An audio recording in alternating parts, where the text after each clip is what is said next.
Bismillah, alhamdulillah, salatu salam, rasulullah, sallallahu alaihi wasallam. Assalamu alaikum wa rahmatullahi wa barakatuh.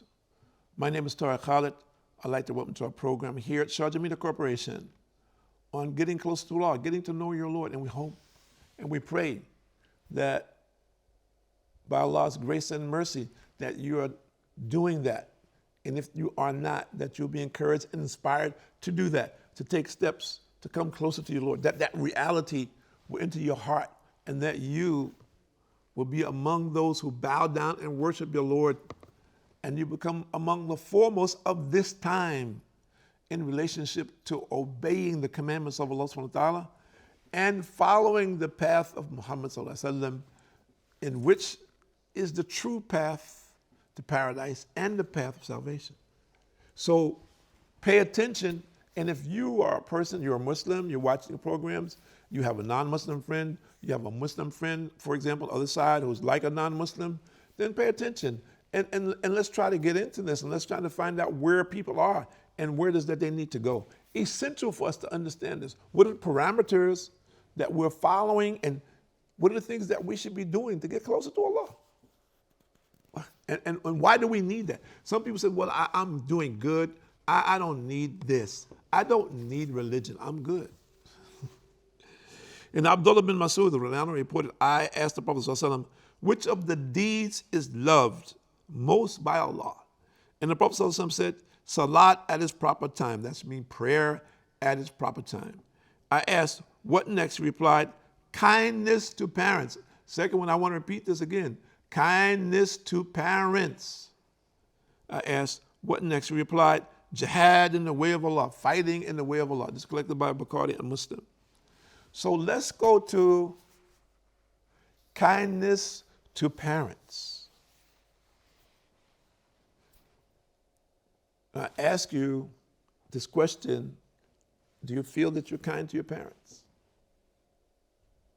Because if you are not kind to your parents, then this is a sin. It's not a joke. And I find that many of our young people are disrespectful to elders, to their parents, first of all, and to other elders. We find this in this time something that's very common in different places in the world, in some places more than others. But it's something that Allah does not like. So if you're a young person and you're looking at me, pay attention to what I'm saying, because you have to account.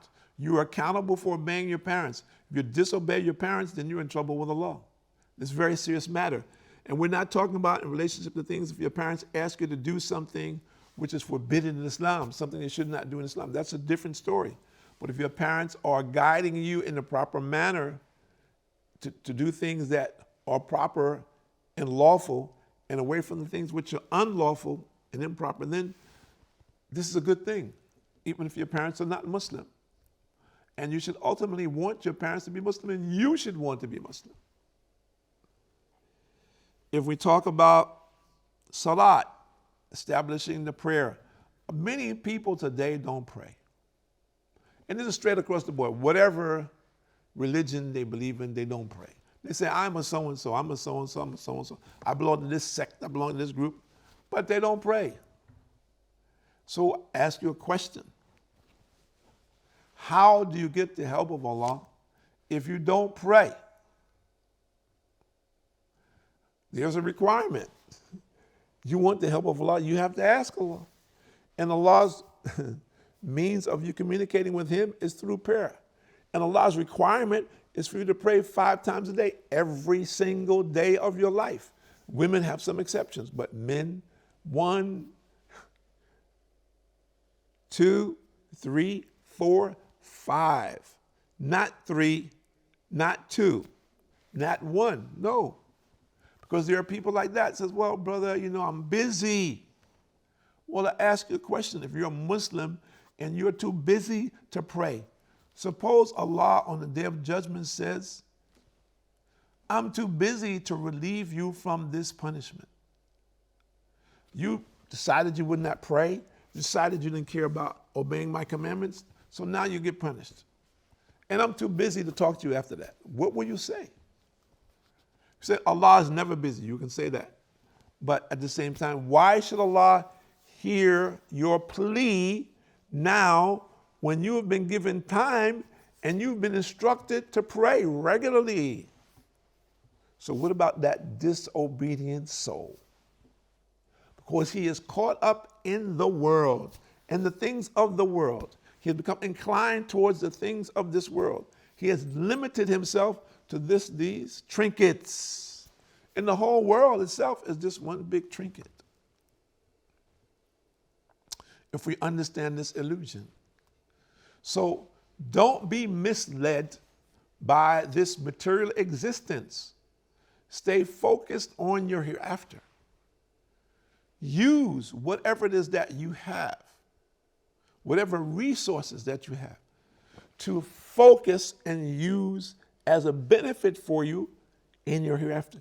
You use it in this world, which benefit from it in this world, but ultimately your intention is to transfer this into currency.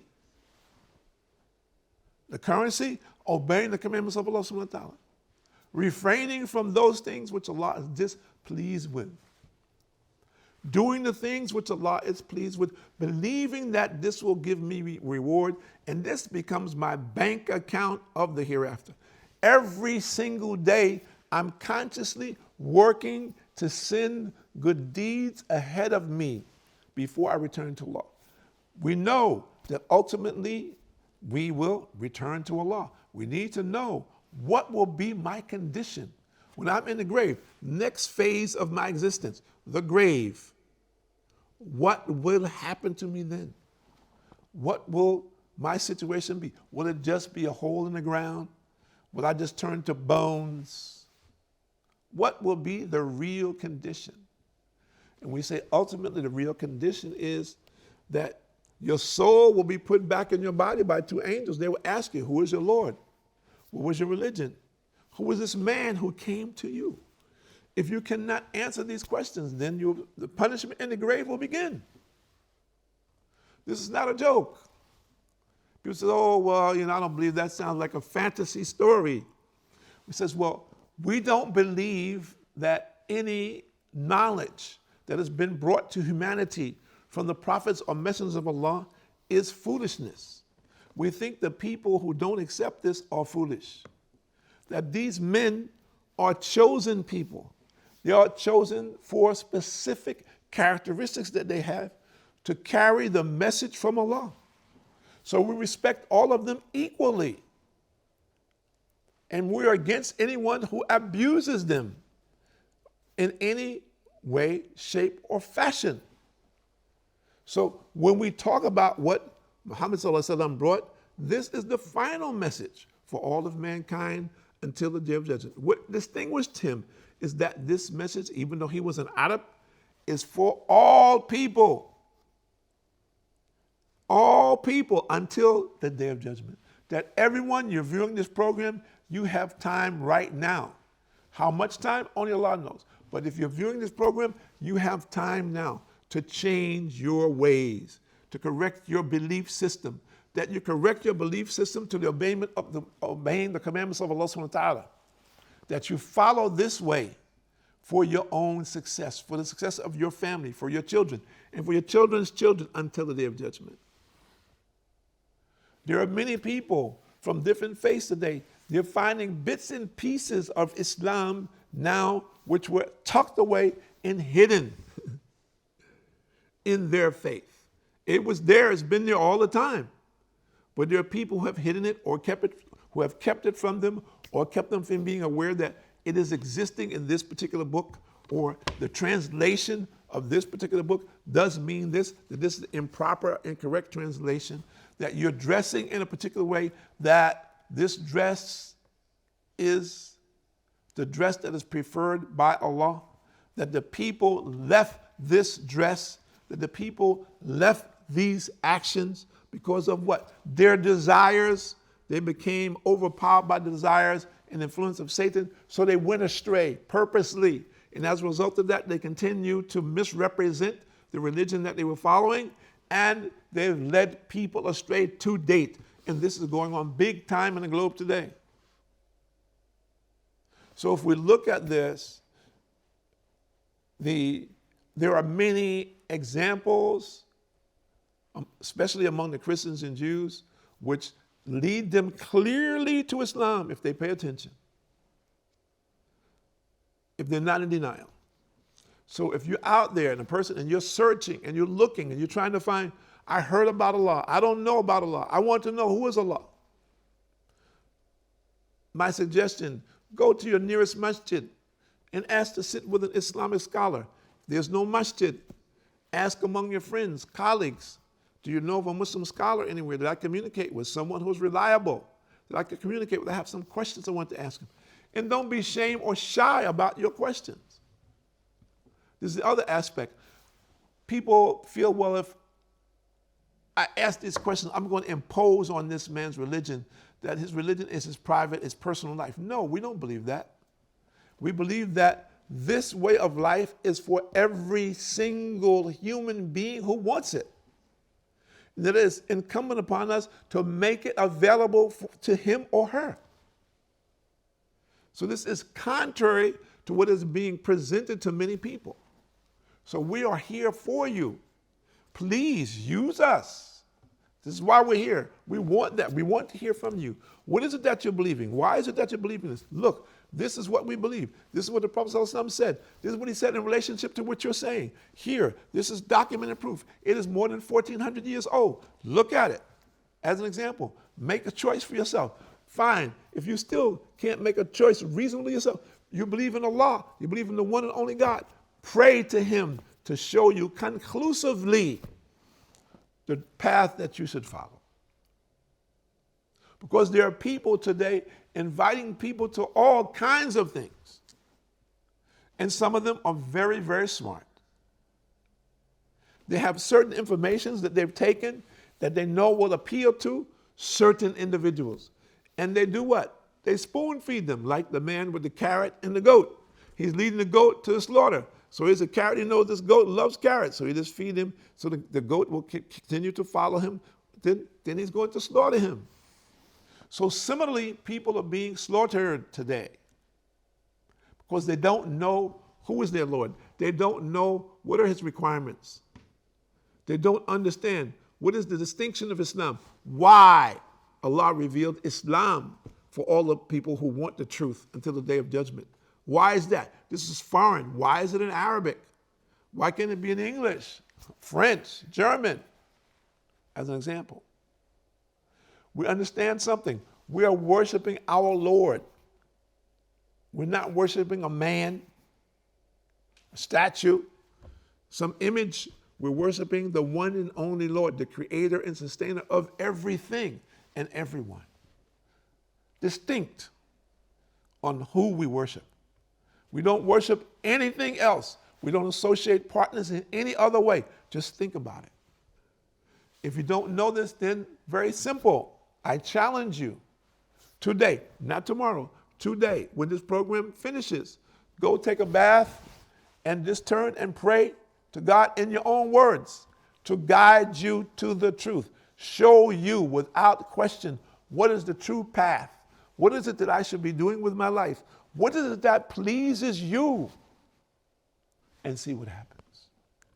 Many times people become afraid because it's overpowering for them, this energy. But we're saying that, inshallah, Allah willing, you won't be afraid. And Allah will relieve your fear, that people will have fears. And those fears come from their contact with other people. And we're saying Islam relieves you of that fear. It changes you as a person. It changes your relationship with your Lord. You understand your Lord. You understand why you should worship him. You understand the benefit in worshiping him. You understand what you will lose if you do not. And the clear path to proper implementation of the obeying the commandments of Allah subhanahu wa ta'ala in the way that he has prescribed for each and every human being who truly wants to be successful in this world and ultimately and eternally in the hereafter.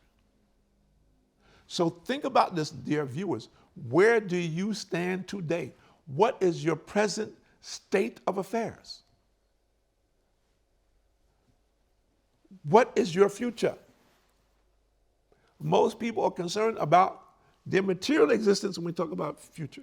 Where I'm going to live, what I'm going to drive, what I'm going to eat, where I'm going to work, where I'm going to put my money, how I can do business. We're worried and concerned about the material things. We may never get those material things, but there's something that we know we will get, and that is the truth. And that truth ultimately will lead us to paradise. And that's what we're looking for. We're looking for paradise. And we believe in obeying the commandments of Allah subhanahu wa ta'ala. This is the direction of truth. This is the direction of success. And that all who follow it, they will be the truly successful.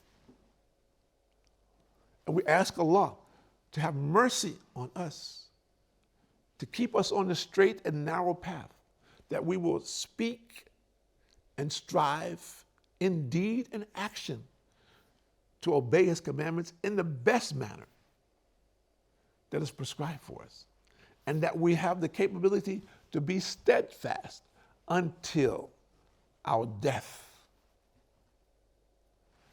So we want this for every single soul, that everyone who is presently walking on this earth is aware and conscious of the relationship with the Lord, how to improve this relationship, how to gain the help of Allah in our life 24/7, for the sake of our families 24/7, that we leave a mandate, for lack of a better description, and a practical example for our children to follow, so that they may be among those who are successful.